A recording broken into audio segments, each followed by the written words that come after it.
भगवान हमें दुख नहीं देते, दुख देती है तो हमें नियति, हमारे अपने कर्म, अपेक्षाएं, मोह।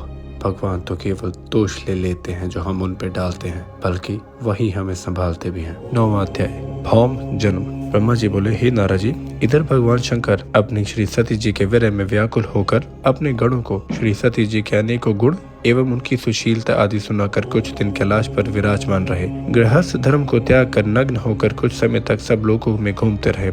उसके बाद कैलाश पर वापसी पधारे, फिर वहां आकर समाधि धारण कर ली। कुछ समय के बाद सदाशिव समाधि से जग गए। समाधि के परिश्रम के कारण उनके मस्तक के पसीने की बूंद पृथ्वी गिर पड़ी। तब तो उससे एक बालक प्रकट हो गया, जिसका लाल वर्ण था, 4 भुजाएं थी और बहुत सुंदर था। वह प्रकट होते ही रोने लग गया। उसे देखकर संसारी मनुष्यों की भांति सदाशिव उसके पालन पोषण का विचार करने लगे। उसी समय डरी हुई एक सुंदर स्त्री वहां आ गई और उस बालक को अपनी गोद में लेकर उसे दूध पिलाकर उसका मुख चुंबन तक उसे लाल लड़ाने लगी। वह स्त्री और कोई नहीं थी, स्वयं पृथ्वी ही आई थी। अंतर्यामी श्री महादेव ने समझ लिया, तब उससे बोले, हे पृथ्वी, इसका पालन पोषण बड़े प्रेम से करो, यही बालक तुम्हारे नाम से प्रसिद्ध होगा। धरती माता उस बालक को गोद में उठाकर अपने स्थान पर चली गई। वहां वह सुख पूर्वक उसका लालन पालन करने लगी। पृथ्वी के नाम से उसका नाम भौम प्रसिद्ध हुआ। तब वही भौम अपनी युवावस्था में काशीपुर आया। वहां बहुत समय भगवान शंकर की पूजा